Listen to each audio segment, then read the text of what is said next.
7 मई 2025 की सुबह लगभग 7:30 बजे के आसपास का वक्त हो रहा था और जम्मू कश्मीर का एक इलाका लगता है पुंछ, उसी का ही एक गांव लगता है कलानी।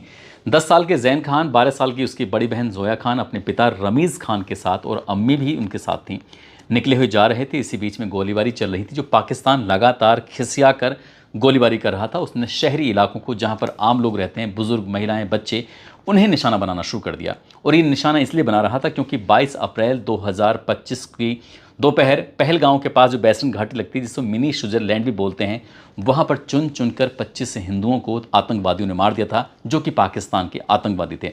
अब इसके लिए लगभग 15 दिन का समय लगता है।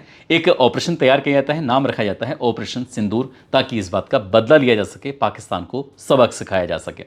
अब पाकिस्तान को सबक सिखाने के लिए आतंकियों के 8-9 ठिकानों को बिल्कुल नेस्तनाबूद कर दिया जाता है, उनको ख़त्म कर दिया जाता है, समाप्त कर दिया जाता है। लेकिन पाकिस्तान ने वो कुछ डिफेंस में कुछ ज़्यादा कुछ कर नहीं पाता है, क्योंकि उसके पास कुछ ऐसी कोई प्लानिंग थी भी नहीं। इसलिए उसने सोचा कि क्यों ना जो आम लोग हैं, शहरी लोग हैं, उनको ही निशाना बना दी जाए। बेवजह उसने नियंत्रण रेखा से गोलीबारी और बम गिराना शुरू कर दिया, मिसाइल दागना शुरू कर दिया, और जो आम लोग थे वो मारे जा रहे थे। लगभग 15-16 लोग इसी तरह से बेकसूर मारे जाते हैं। लेकिन भारत ने फिर जवाबी जो कार्रवाई की है, जवाबी कार्रवाई के बाद 8 मई 2025 के दोपहर लगभग 1 बजे के आसपास का वक्त हो रहा था। पाकिस्तान की संसद सत्र चल रहा था और संसद सत्र में एक सांसद हैं, पूर्व सैन्य अधिकारी मेजर ताहिर इकबाल, वो उन्हें रोते हुए देखा गया। उनका वीडियो सोशल मीडिया पर बहुत तेज़ी के साथ वायरल हो जाता है। वो कह रहे थे कि अल्लाह उनके मुल्क की हिफाजत करे। अभी तो भारत ने ठीक से युद्ध लड़ने की शुरुआत भी नहीं की थी कि पहले से ही वो अपने मुल्क की हिफाजत, वो भी संसद में रोते हुए करने लगे। कि वाकई आखिर ऐसी क्या ज़रूरत आन पड़ी कि सांसद संसद के अंदर रो रहा था और वो अपने मुल्क की हिफाजत की मांग कर रहा था। क्या भारत ने ऐसा काम कर दिया? आज की कहानी के माध्यम से जानने की, समझने की कोशिश करते हैं। आदाब, नमस्कार, सत श्री अकाल। मैं उस्मान सैफ़ी। आज की जो सच्ची घटना मैं आपको सुनाने जा रहा हूँ, दरअसल ये सच्ची घटना बुधवार गुरुवार की रात, ये 7-8 मई 2025 की रात की ये बात है। पाकिस्तान की तरफ से भारत के 15 सैन्य ठिकानों को निशाना बनाया गया था। उन पर ड्रोन से, मिसाइलों से हमला किया गया था। और जब ये हमला किया जा रहा था तो साथ ही लगभग 15 शहरों को भी निशाना बनाया गया। 15 शहरों को भी जगह जगह गोले डाले गए, मिसाइलें दागी गईं। और वो 15 शहरों की अगर हम बात करें तो अवंतीपुर, श्रीनगर, जम्मू, पठानकोट, अमृतसर, कपूरथला, लुधियाना, आदमपुर, भटिंडा, चंडीगढ़, नल, कलौंदी और भुज जैसे शहर इसमें शामिल थे। दरअसल जब लोग 8 मई 2025 की सुबह उठे थे, अपने घरों से निकले और घरों से निकलने के बाद अपने काम पर जा रहे थे, कोई खेत पे जा रहा है तो कोई रास्ते में, तो किसी न किसी को रास्ते में मिसाइल पड़ी हुई मिल रही थी। और मिसाइलों को देखने के बाद तुरंत ही तत्काल प्रभाव से पुलिस को सूचना दी कि यहाँ पर इस तरह से मिसाइल पड़ी हुई है।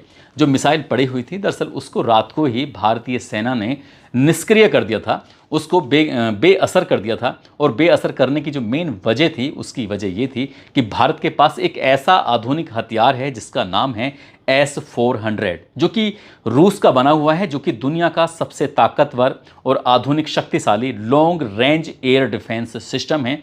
ये एक ऐसा सिस्टम है कि ये एक जगह पर रखा होता है और ये बहुत दूर से ही आसमान में उड़ने वाले किसी ड्रोन को, किसी भी क्रूज़ मिसाइलों को, या फिर दुश्मन के विमानों को, बैलिस्टिक मिसाइलों को, ड्रोन को, किसी को भी दूर से देख सकता है और देखने के बाद उसको पहचान सकता है। पहचान के बाद उसको हवा में ही ख़त्म कर सकता है। यानी कि जो वो नुकसान पहुंचा सकता है, वो नुकसान पहुंचाने की स्थिति में रहेगा नहीं, आसमान में उसको ख़त्म कर दिया जाता है। और जो ख़त्म किया जा रहा था, तो 15 सैन्य ठिकाने और 15 शहरों को जो निशाना बनाया गया था, पाकिस्तान की तरफ से जो मिसाइलें दागी गई थी, ड्रोन भेजे गए थे, उनको आसमान में ही ख़त्म कर दिया गया। इसके पीछे की वजह ये थी क्योंकि ये जो long range air defence system है, जो कि रूस का बनाया हुआ है, इसकी अत्यधिक रेंज है, जो कि 400 किलोमीटर तक किसी भी टारगेट को गिराने की ये क्षमता रखता है। इसके अंदर एक यूनिट में कई तरह के वो निकलते हैं, जिसमें 40 NS जो कि 400 किलोमीटर की रेंज का होता है, 48 NS जो कि 250 किलोमीटर की रेंज का होता है, 9M96E2 जो कि 120 किलोमीटर की रेंज तक मारक क्षमता उसकी होती है,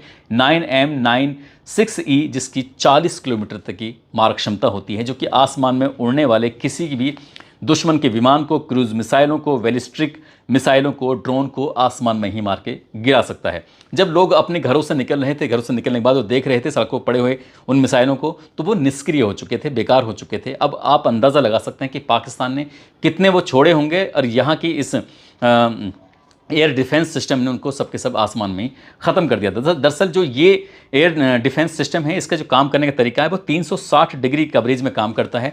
यदि इनका जो टारगेट है, जो एयर डिफेंस सिस्टम है, अगर वो आगे निकल जाए तो आगे निकलने के बाद वापस लौट कर आता है, उसको वहीं मार गिरा सकता है। सटीक निशाना होता है, हाई स्पीड होती है और इंटरसेप्शन इनकी दुश्मन की मिसाइल से भी इसकी ज़्यादा तेज़ रफ्तार होती है। इसी तरह से जब ये भारत ने अपने 15 जो ठिकाने थे जहाँ पर पाकिस्तान ने हमला किया था उनके डिफेंस किया, सैन्य ठिकाने थे उनका भी डिफेंस किया। अब भारत को भी इस बात का जवाब देना था, तो जो जवाब दिया जाता है, ऑपरेशन सिंदूर के दूसरे दिन यानी कि 8 मई 2025 की सुबह भारत की ओर से ड्रोन अटैक किए जाते हैं। और ड्रोन अटैक के लिए उन्होंने 9 जगहों को चिन्हित किया था, जिसमें अटक, रावलपिंडी, चकवाल, गुजरावाला, लाहौर, बहावलपुर, मियानो, कराची और छोर। दरअसल इनको निशाना बनाया गया था और निशाना बनाया गया था हमले के लिए भारत ने इजरायली हार्फी ड्रोन का इस्तेमाल किया था, जो वाकई अपने आप में बड़ा आधुनिक है, अत्याधुनिक है। इसकी अगर हम बात करें तो ये वाकई कमाल का है। दरअसल ये ड्रोन और मिसाइल का मिक्सअप है। इसके अंदर ये 15 किलो विस्फोटक ले जाने की क्षमता रखता है और रेंज जो है इसकी है वो कमाल की है। 500 से 1000 किलोमीटर तक की इसकी रेंज है। इसको जब भी लॉन्च किया जाएगा या तो ट्रक से किया जाता है या फिर जहाज़ से लॉन्च किया जाता है और टारगेट नहीं मिलता तो ये स्वयं ही नष्ट हो जाता है। इसकी ये ख़ास बात है। दरअसल जब इसने भारत ने ड्रोन अटैक किया, 9 जगह को चिन्हित किया, 9 जगह में से ये कामयाबी मिलती है। लाहौर, कराची और रावलपिंडी में कामयाबी मिल जाती है और HQ-9 एयर डिफेंस सिस्टम जो कि पाकिस्तान का होता है, लाहौर के अंदर होता है, उसको पूरी तरह से तबाह कर दिया जाता है। और तबाह होने के बाद ये जानकारी मिलती है, पता चलता है जब इस पर रिसर्च किया गया, जानकारी जुटाई गई कि पाकिस्तान के पास जो इस तरह के चीनी हथियार हैं, जैसे क्या HQ-9 एयर डिफेंस सिस्टम, जैसे भारत के पास रूस का है S-400, तो ऐसे ही पाकिस्तान ने चाइना से ख़रीदा। और चाइना से इसलिए ख़रीदा क्योंकि वो ख़रीदा तो नहीं चाहता था, लेकिन चाइना ने उस पर प्रेशर बनाया, दबाव बनाया और जो शायद कम क्षमता का उसकी ये एयर डिफेंस सिस्टम था वो ख़रीद लेता है और भारत उस एयर डिफेंस सिस्टम को पूरी तरह से तबाह कर देता है। और इसकी जो मारक क्षमता बताई जाती है वो 120 से 250 किलोमीटर के आसपास होती है, लेकिन शायद उतनी है नहीं जितना वो पाकिस्तान ने, ये चाइना ने इसके लिए दावा किया था।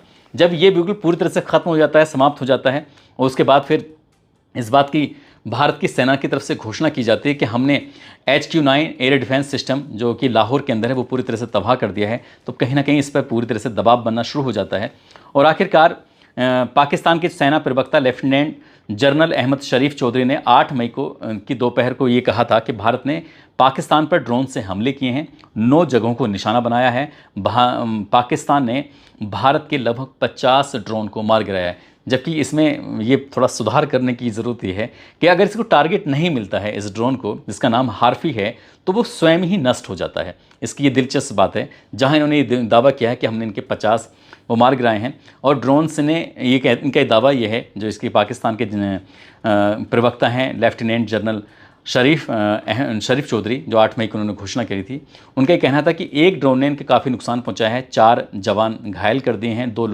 लोगों की मौत हो चुकी है। जबकि भारत का ये दावा है, भारत ने ये सबूत तक दिखाए हैं कि HQ-9 एयर डिफेंस सिस्टम जो कि लाहौर के अंदर है उसे पूरी तरह से तबाह कर दिया है।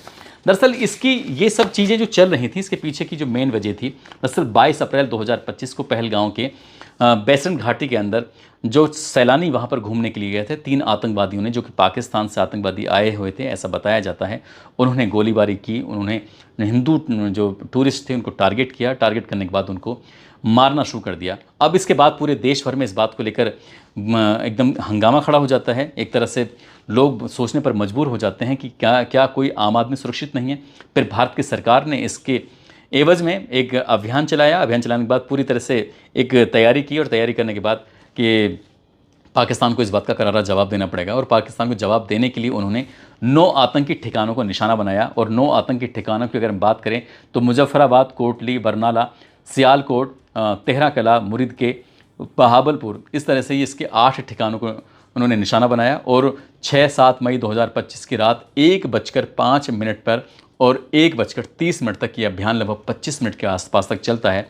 जैश ए मोहम्मद का जो हेड क्वार्टर है, जो आतंकी मसूद अजहर का ये इसका हेड क्वार्टर है, इसका जैश ए मोहम्मद का मरकज़ सुबहान अल्लाह बहावलपुर, उसको पूरी तरह से ख़त्म कर दिया जाता है। लश्कर तैयबा का मरकज़ तैयबा मुरीद के, जो कि इसके संस्थापक रहा है आतंकी हाफिज़ मोहम्मद सईद, उसको भी तबाह कर दिया जाता है, ख़त्म कर दिया जाता है।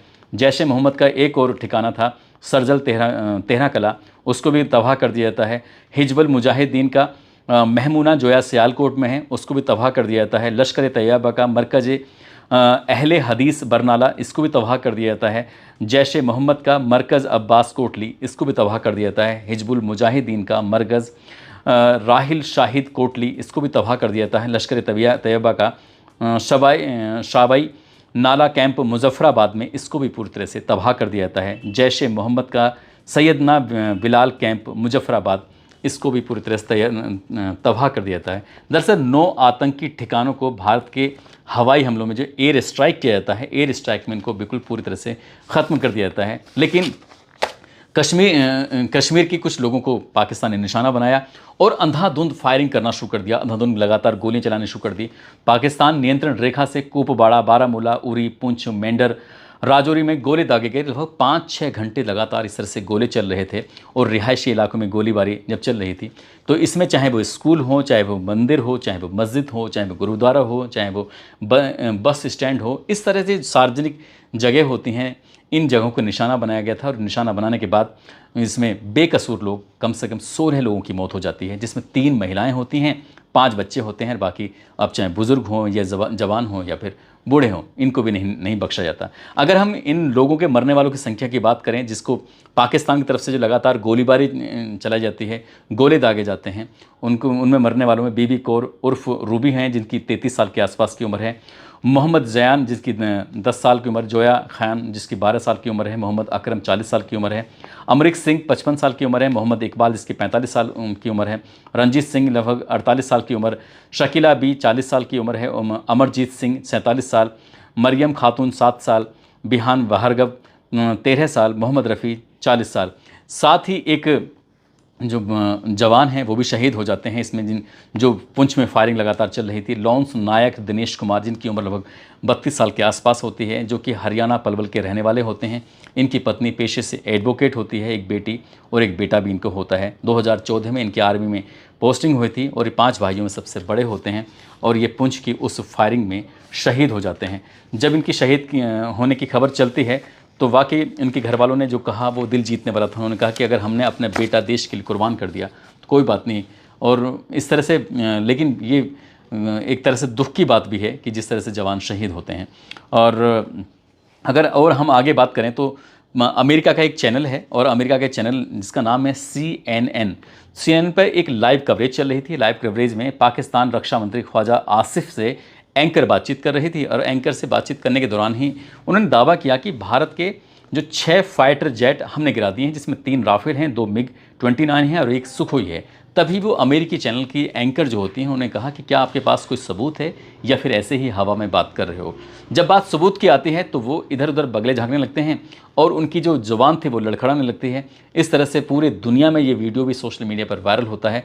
पाकिस्तान की जब ये इस तरह से हंसी पूरी जग में हो जाती है तो वाकई अपने आप में सोचने वाली बात है। साथ ही पाकिस्तान के जो संसद सत्र के अंदर जो वहाँ के सांसद हैं, पूर्व सैन्य अधिकारी मेजर ताहिर इकबाल, वो भी रोते हुए ये कहने लगते हैं कि अल्लाह उनके मुल्क की हिफाजत करे। जब लड़ना नहीं आता, जब लड़ने की ताकत नहीं है तो इनको लड़ना भी नहीं चाहिए, तो बाद में फिर रोना धोना। और भारत ने अभी ठीक से अपनी जवाबी कार्रवाई की भी नहीं है। अगर जवाबी कार्रवाई कर दी तो पाकिस्तान का क्या हश्र होगा, सहज ही अंदाज़ा लगाया जा सकता है।